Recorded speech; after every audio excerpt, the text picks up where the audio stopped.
The sun hung low over the rim of the world, casting long amber fingers across the dry grasslands, turning each blade into a flickering gold thread. Jedediah Kane sat on the sagging porch of his weather-beaten cabin, the old wood groaning under, the weight of years and memory. His fingers, rough and scarred, rested lightly on the iron curve of a revolver that hadn't fired in nearly a decade. He didn't need it anymore, not out here where the land had grown quiet, where his name had faded into myth, and his past had folded itself into the deep creases of his face. Jed's eyes tracked the wind as it stirred up little ghosts of dust, rolling them across the dirt yard where nothing grew.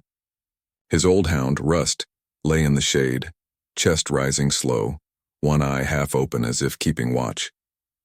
Jed drew in a slow breath, tasting the brittle air, feeling it scrape his lungs. There was no sound but the faint creak of the rocking chair and the soft sigh of wind across the fields. He had built this quiet brick by silent brick after leaving the life of a gunslinger behind. The men he'd shot, the families he'd broken, the violence he'd poured out like whiskey. All of it lay behind him, half buried like bones in shallow earth. He didn't ride into town much anymore.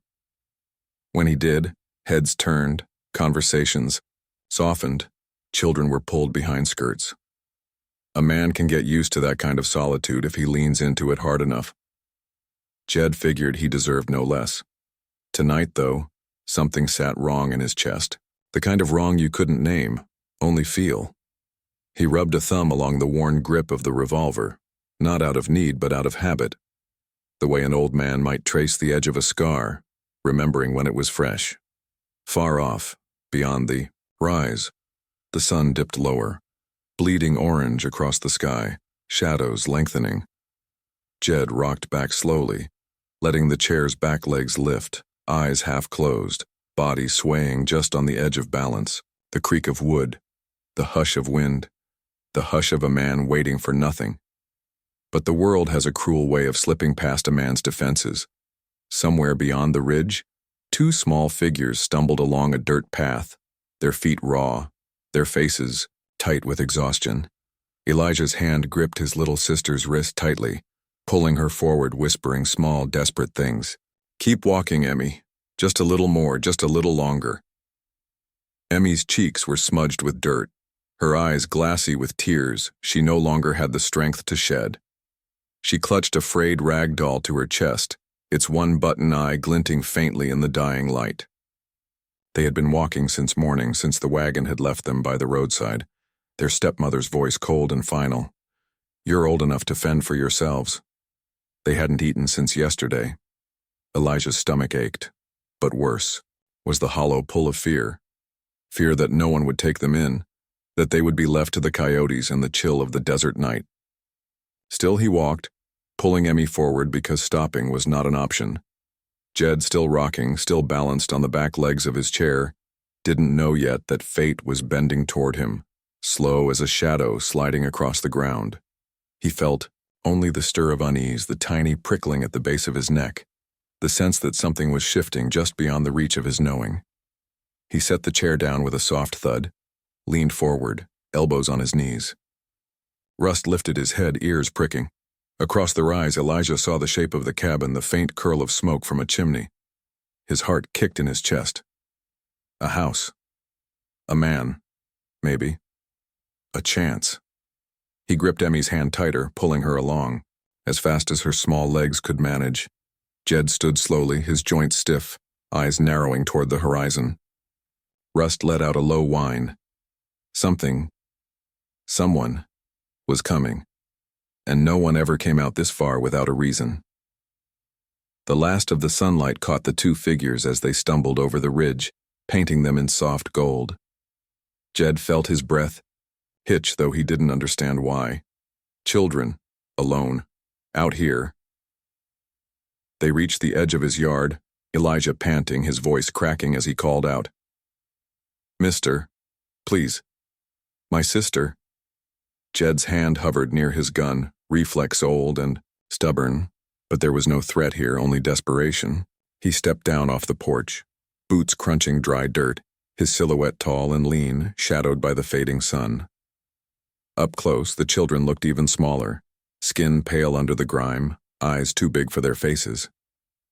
Elijah stood straight, trying to be brave, chest heaving. Emmy leaned into him, clutching her doll. Jed crouched slowly, so as not to scare them. His voice came out rough, unused.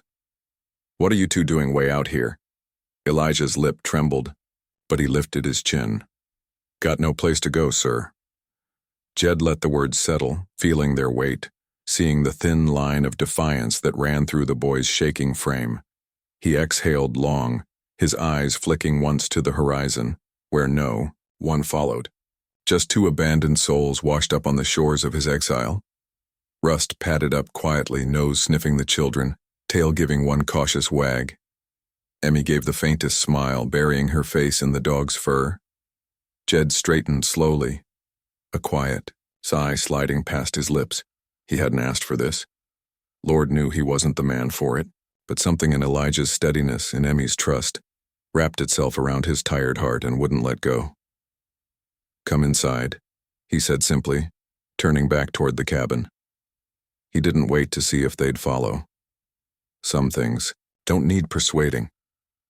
Inside, the fire crackled low, the room bathed in warm amber light. Jed ladled out stew from a pot, watching out of the corner of his eye as the children devoured each bite with a hunger that made his throat ache. He sat in his old chair, hands folded, feeling the silence stretch between them like a delicate thread. When Emmy's eyelids drooped, Jed fetched an old blanket, spreading it near the hearth. Elijah settled beside her, still watchful, still tense. Jed sat back down, the revolver resting heavy on the side table, his eyes fixed on the glowing embers. Outside, the wind whispered across the hills, carrying the faint, far-off sounds of a world that had not yet finished with any of them. Jed closed his eyes briefly, exhaling. Whatever storm was coming, it had already begun. Morning came slowly, dragging its pale light across the parched land. The air was brittle, carrying a faint chill that clung to the skin even as the sun promised heat later.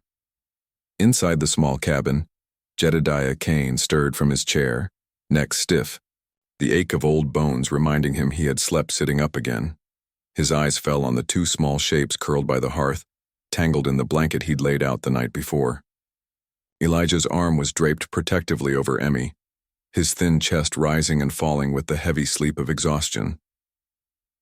Jed exhaled quietly, rubbing a hand over his weathered face. He wasn't sure what the hell he was doing. He'd never raised a child, never so much as kept a dog alive until Rust came wandering through a few years back. His life had been made of hard choices and faster guns, not small hands and tear-streaked cheeks. He told himself he'd just let them rest, feed them, and send them on their way. That was the plan. But as the girl let out a small whimper in her sleep, burrowing closer to her brother, something inside Jed folded. He moved quietly through the cabin, stirring the embers, setting water to boil. He watched the two of them as if they were deer. That might spook at any sudden sound. Elijah stirred first, eyes blinking open, instantly alert. His gaze snapped to Jed, then softened as he realized where he was. "Morning, boy," Jed murmured, voice low, rough like gravel. Elijah nodded, sitting up slowly, glancing at his still sleeping sister. "Thank you, mister," he said softly. Jed grunted, busying himself with the coffee pot. He wasn't good at thanks. He wasn't good at much anymore except being alone. By the time Emmy woke, blinking up at Jed with wide, wary eyes, the sun had risen higher, flooding the cabin with thin gold light. She clung to her brother, her small hand fisting in his shirt. Jed handed them each a tin plate with bread and dried meat, watching silently as they ate with quiet desperation. Finally, as they finished, Jed spoke, careful to keep his voice gentle. "Where you two from?" Elijah looked down, jaw tightening. "Gravewood, sir. Mama died 2 winters ago. We stayed with her sister a while. Then Pa married Madeline Burke. She didn't want us." Jed's brow furrowed. Burke. The name scraped against old memory. He'd heard it before in town, mentioned in half whispers. Widow Madeline, sharp-tongued and proud, the kind of Woman who knew how to wield words like weapons. She left you out there alone? Jed asked softly, a faint, disbelieving edge creeping into his voice. Elijah's chin lifted, pride flickering even through the tremor in his voice. Said we were old enough to make our own way. Said she was tired of feeding mouths that weren't hers. Jed felt a slow burn rising in his chest. It had been years since he'd let anger touch him. Not the hot, reckless kind of youth, but the cold, steady anger of a man who knew injustice when he saw it. He kept it tamped down for now. No sense scaring the children. Rust ambled over, pressing his nose into Emmy's hand, drawing a shy smile from her. Jed watched them a long moment, heart tugging in a way he didn't like. This wasn't his fight. These weren't his children. But damned if he could send them back to that. You got any other family? Jed asked, though he already guessed. The answer, Elijah shook his head. Mama's people are back east, we ain't got money to get there. Jed let out a slow breath, glancing toward the window where the plain stretched out empty and wide. He rubbed at his jaw, feeling the weight settle heavier on his shoulders. All right, he muttered finally. You can stay, for now. But just until we figure something out. Elijah's eyes widened slightly, a flicker of relief crossing his face before he masked it with a careful nod. Emmy pressed closer to her brother, the faintest glimmer of a smile touching her mouth. Jed stood abruptly, pushing back his chair. Come on then. Chores won't wait. The day unfolded slow and steady, the way country days always did. Jed showed Elijah how to split kindling, how to carry water from the well. The boy listened carefully, his thin arms straining with determination. Emmy trailed after them, holding Rust's leash, though Rust hardly needed it, chattering softly to the dog, her voice carrying like a tiny bell through the dry air. Jed watched them with a wary kind of fondness, the corners of his heart cracking open just a little more with each passing hour. It wasn't that he wanted this and wanted them, but some part of him remembered deep down what it meant to stand for something, even if his own life had long since been carved hollow. By late afternoon, Elijah sat cross-legged in the dirt, helping Emmy untangle a piece of twine, both of them laughing softly over the knots.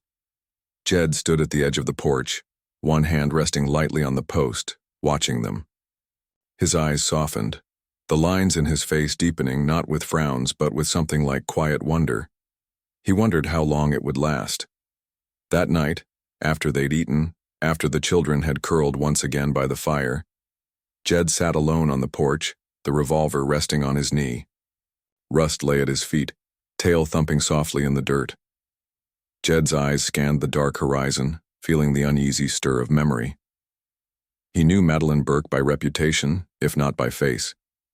He knew the type, proud, sharp, dangerous when cornered. She wouldn't take kindly to losing control over these children, even if she'd cast them out herself. The wind shifted, bringing the faint scent of dry grass and smoke. Jed closed his eyes, inhaling deeply. He could feel it, the faint creeping sense that peace was slipping away, that the life he'd built here, quiet and small, was about to be cracked open. He opened his eyes, gaze falling to the sleeping shapes inside. He should have let them walk, should have sent them away, should have kept his walls up, his heart hard, his world small. But as Emmy let out a small sigh in her sleep, turning toward the warmth of her brother, Jed felt something inside him settle, low and fierce. Whatever storm was coming, it would have to come through him first. And for the first time in years, the weight of the revolver on his knee didn't feel like a curse. It felt like a promise. Morning cracked open in a hush of pale light, spilling across the fields in a shimmer of silver dew. Jedediah Kane rose before the sun had fully claimed the sky, shoulders stiff, muscles whispering their old protests as he moved. He stood for a moment in the doorway, staring out at the empty land, its vastness comforting and cruel all at once. Beside him, Rust gave a soft, questioning whine, tail brushing the floor in slow sweeps. Jed's fingers drifted absently to the dog's head, rough hands stroking the soft fur, grounding himself. Inside, the children still slept. Elijah curled protectively around Emmy, her small face pressed into the blanket, one arm wrapped around her battered doll. Jed watched them for a breath longer, something tender and sharp blooming in his chest, before he turned away and stepped outside into the chill dawn. He moved through the morning routine, the quiet rhythm of chores long familiar. Splitting wood, checking the chickens, drawing water. His mind wasn't on the tasks, though. It drifted, circling like a hawk over uneasy thoughts. How long before word reached town? How long before Madeline Burke realized her discarded stepchildren hadn't simply vanished into the prairie winds? He knew her type too well to believe she'd let this pass unnoticed. By the time Elijah appeared, rubbing sleep from his eyes, the sun was up, casting long golden beams through the dust. The boy moved with the careful precision of someone trying not to be a burden. Every movement measured, every word weighed.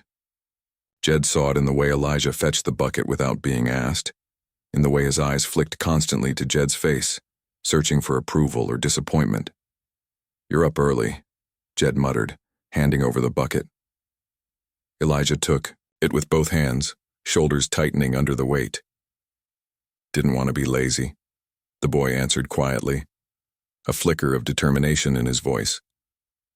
Jed gave a soft grunt, neither praise nor dismissal, and turned back to his work. Emmy followed soon after, clutching Rust's leash in one hand, her doll in the other, her small mouth blooming into a shy smile when Jed offered her a chunk of bread. She settled herself in the dirt, chattering softly to the dog while the men worked, her laughter like little bells in the morning air. The hours rolled slow, the three of them weaving into a tentative rhythm. Jed taught Elijah how to repair the fence, how to oil the hinges on the barn door, how to spot the faintest change in the wind. The boy listened closely, his face pinched in concentration, his thin arms straining with each task.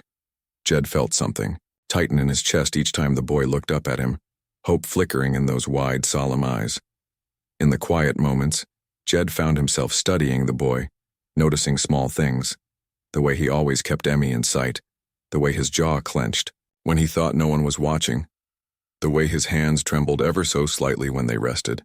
This was a child carrying a weight too big for his frame, trying to shoulder the role of protector long before he should have to. And Emmy, sweet, fragile Emmy, danced like a shadow around them, her laughter soft but quick to fade, her eyes lighting up when Jed so much as handed her a fresh apple. He'd never known how much light a child could bring into a place, how their small joys could fill a room and chase back the ghosts. But Jed knew better than to let himself fall too deep into that sweetness. As night approached and the long shadows crept once more across the land, his mind tightened again. The children were safe for now, but the world had sharp teeth and Jed felt the faint prickle of danger on the horizon. He sat on the porch that evening, polishing the old revolver with slow, steady hands. Rust lay at his feet, head on his paws, eyes flicking toward every faint sound in the dark. Inside, Elijah and Emmy huddled near the hearth, whispering softly, their small voices blending into the crackle of the fire. Jed's gaze drifted toward the horizon, where the last light bled away into the bruised blue of dusk.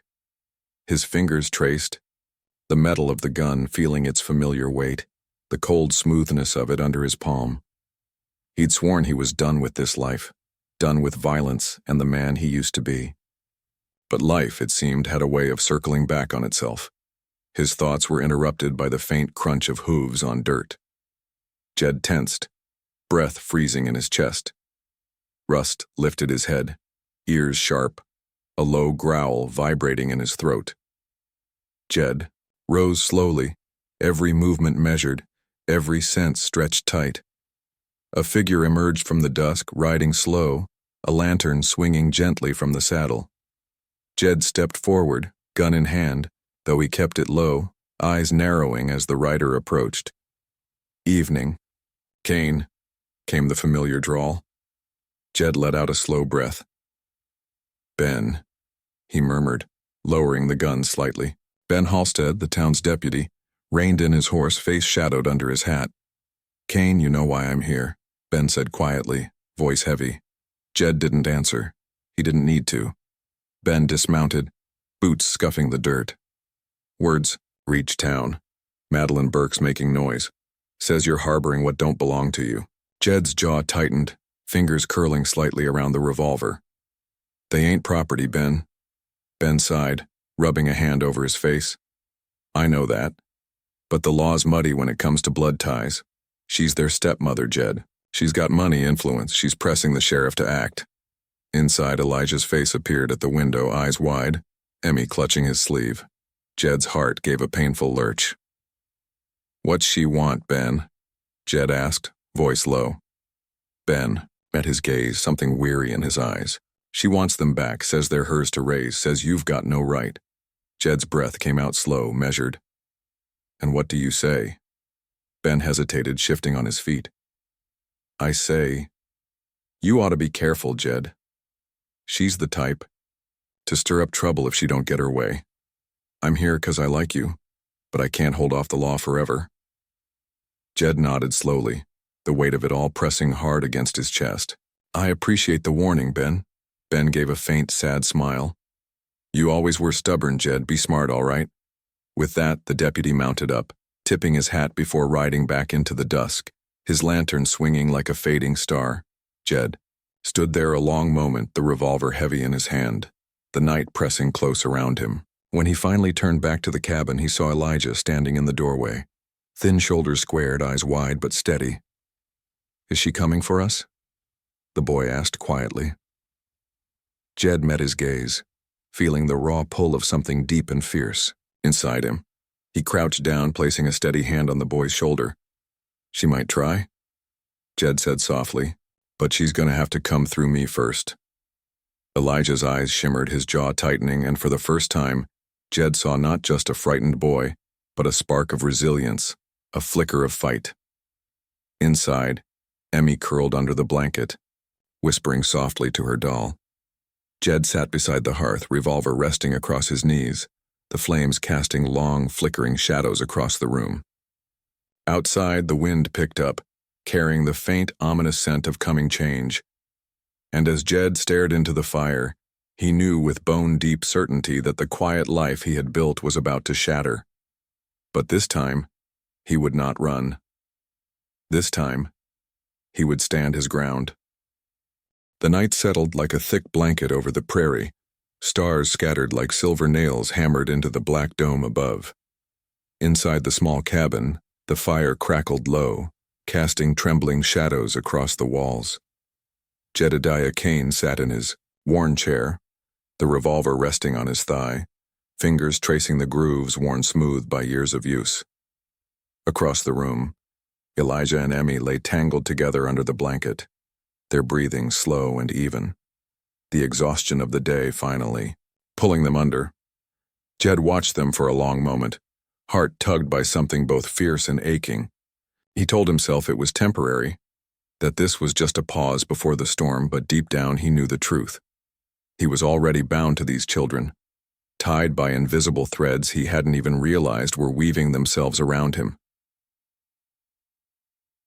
Thick wind outside rattled the window shutters, carrying the sharp scent of oncoming rain. Jed rose, his boots making soft thuds on the wooden floor, and moved to the window, peering out into the dark. He could feel it, the tension coiling in the air, the faint shift in the earth that always came before violence. He had lived too long, fought too many battles not to recognize the shape of what was coming. Rust stirred from his place by the hearth, padding softly to Jed's side, the old dog's eyes reflecting the firelight with quiet understanding. Jed crouched, resting a heavy hand on Rust's head, the familiar texture of fur grounding him. It's coming, old boy, he murmured, voice roughened by time and memory. You ready for this? Rust gave a soft huff, leaning into Jed's touch. Jed stayed there a moment longer, breathing in the quiet, feeling the slow drum of his heart settle into something steady. Then he stood, moving with quiet purpose as he gathered what little ammunition he had left, checking the revolver, the shotgun, the rifle leaning against the wall. He was no fool.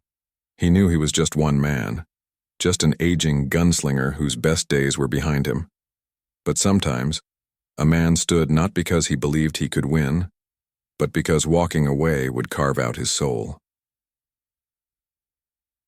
By dawn, the first drops of rain had begun to fall, soaking the dirt, darkening the wooden steps of the porch.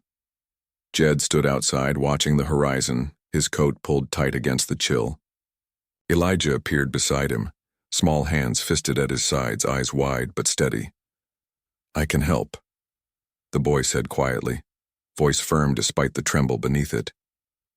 Jed looked down at him, something soft flickering through his stern features. "You're helping just by staying close to your sister," he murmured. "Keep her safe. That's the most important job there is." Elijah's jaw tightened, a flicker of pride sparking in his gaze. Inside, Emmy clutched her doll, peeking, out from behind the doorway, eyes wide and watchful. She didn't understand all the dangers pressing in, but she knew enough to feel the tremble in the air, the way adults moved with tight shoulders and quiet voices when trouble was near. Jed ruffled Elijah's hair gently before stepping down from the porch. He moved through the yard, checking the fence line, tightening the latch on the barn door, setting small barriers where he could.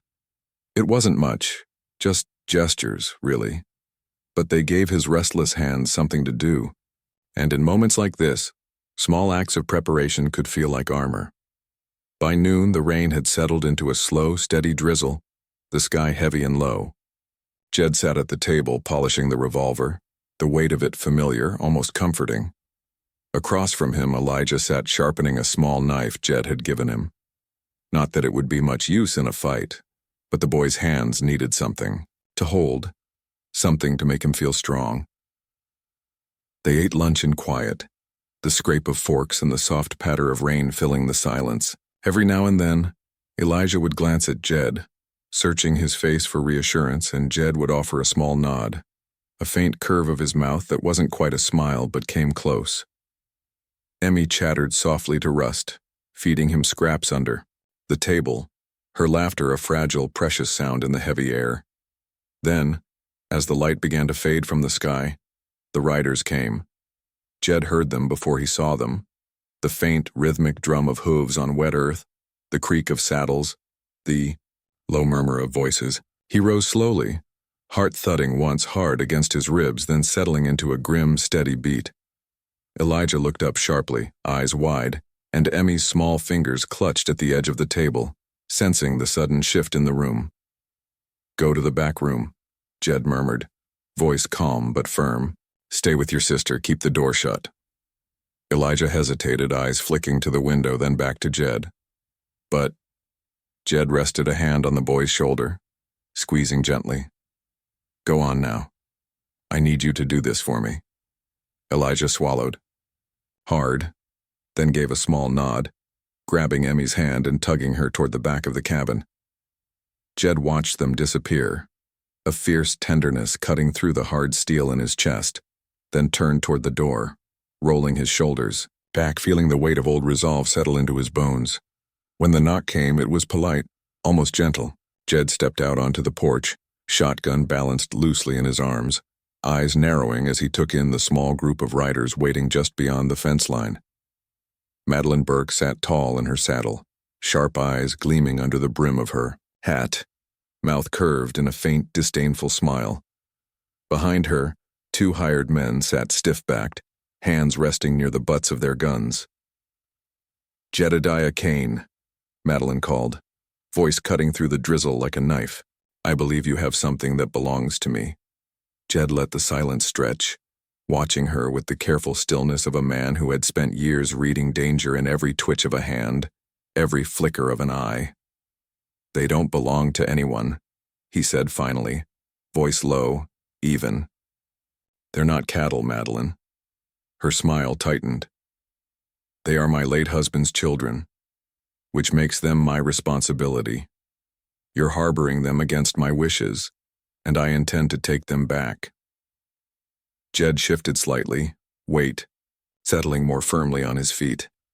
"They're not going anywhere they don't want to go." Madeline's eyes flashed, her chin lifting. "I don't think you understand the situation, Mr. Kane. You're one man past his prime. I have resources, influence. The law will back me if I push hard enough." Jed's lips curved in the faintest hint of a smile, not mocking, not bitter, just tired and resolute. "Maybe," he murmured, but they'll have to come through me first. The air seemed to tighten, the world narrowing down to the faint patter of rain, the soft creak of leather, the sharp scent of wet earth. Jed felt the old instincts wake inside him. Not the reckless hunger for a fight, but the slow, careful preparation of a man who had seen too many sunrises to waste his last one on foolish bravado. Madeline raised a hand, signaling her men forward. Jed raised the shotgun, not aiming yet, just a quiet reminder. "Don't," he said softly. One of the hired men hesitated, eyes flicking uncertainly to Madeline, but the other pressed forward, hand drifting toward his holster.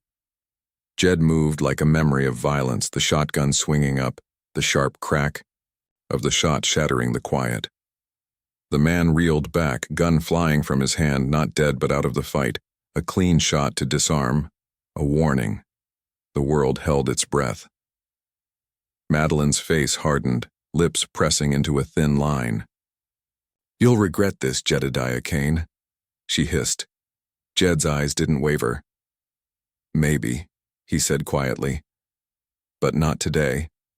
The rain fell harder, a steady rhythm on the cabin roof, as Madeline wheeled her horse around, throwing a final, searing glance over her shoulder before spurring her men to retreat. Jed stood on the porch, shotgun lowered, breath coming slow and steady, eyes following them until they disappeared into the dusk. Inside, Elijah peeked through the window, eyes wide with wonder and something deeper, the kind of fierce, glowing trust that settles in a child's heart when they know without doubt that someone has chosen to stand for them. Jed exhaled slowly, the weight of the moment settling heavy in his chest. The fight wasn't over, not by a long shot. But tonight, they had held the line, and for now that was enough. Night came heavy and trembling, the clouds torn ragged by wind as lightning licked the far edges of the prairie. Inside the cabin, Jedediah Kane sat at the table, hands wrapped loosely around a tin cup, eyes staring into a fire gone low. Rust lay curled at his feet, every so often lifting his grizzled head to listen, nostrils twitching. In the corner, Elijah and Emmy huddled together under a blanket, the flicker of the dying fire painting long shadows over their small, anxious faces.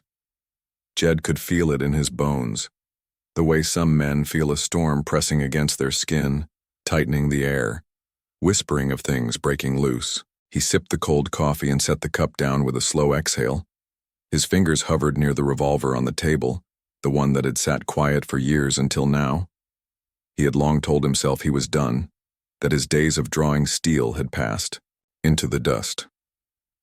But life had a cruel way of circling back, asking a man if he still remembered the lessons he'd tried to forget. Outside, the rain had stopped, leaving the land wet and shining under slivers of moonlight. Jed rose, moving quietly to the window, peeling back the edge of the curtain just enough to see the dark smudge of riders gathering on the ridge. His chest tightened. More of them this time. Not just Madeline Burke and her hired hands, but men from town, men swayed by her honeyed promises, drawn by the pull of gold or the weight of old grudges. He let the curtain fall, turning back to the children. Elijah looked up at him, eyes wide but determined, fists clenched as if sheer will might make him taller. Emmy clutched her doll, small mouth trembling, though she stayed silent, watching Jed with a trust so raw it carved something sharp and tender into his heart. He crouched beside them, voice low. "I need you two to stay in the back room. Don't come out no matter what you hear." Elijah swallowed hard. "But we can help." Jed placed a hand on the boy's shoulder, firm but kind. "You help by keeping her safe." His gaze flicked to Emmy, who tightened her hold on her brother. "This isn't your fight, son. It's mine." Elijah opened his mouth to protest, but something in Jed's eyes stopped him. Slowly, the boy nodded. Jed ruffled his hair gently, then rose, grabbing the rifle and slipping on his coat. Outside, the wind had picked up again, moaning low through the trees, carrying the scent of damp earth and the faint tang of wood smoke. Jed stepped onto the porch, feeling the boards creak under his weight, and drew a long, steadying breath. He saw them moving now, shapes breaking away from the dark, horses snorting and stamping, men spreading out in a loose semicircle. Madeline sat at the center, tall in her saddle, her black cloak streaming like a banner, eyes gleaming with cold triumph. "Jedediah Kane," she called, voice slicing through the night. "You've had your warning." Jed's voice was calm, even carrying clear across the space between them. "You got no claim on those children, Madeline. They're not yours to take." Her mouth twisted, something bitter curling the edges of her beauty. "They're mine by law, Kane. You can't hide them forever." She gestured sharply. "Come now. Hand them over and I'll let you walk away." Jed smiled faintly, sadness and steel tangled together. "We both know you'd never let me walk." For a heartbeat, the night held its breath. Then she dropped her hand, and everything shattered. Gunfire split the dark, sharp bursts of sound that echoed off the hills. Jed ducked behind the porch post, feeling the thud of bullets punching into the wood, splinters stinging his skin. He leaned out, firing once, twice, measured shots, not wild, not desperate. One rider went down, another wheeled back, cursing. Inside, the cabin. Elijah pulled Emmy close, pressing his small body over hers as they huddled in the corner, listening to the world explode around them. Emmy whimpered softly and Elijah squeezed his eyes shut, willing himself to be brave.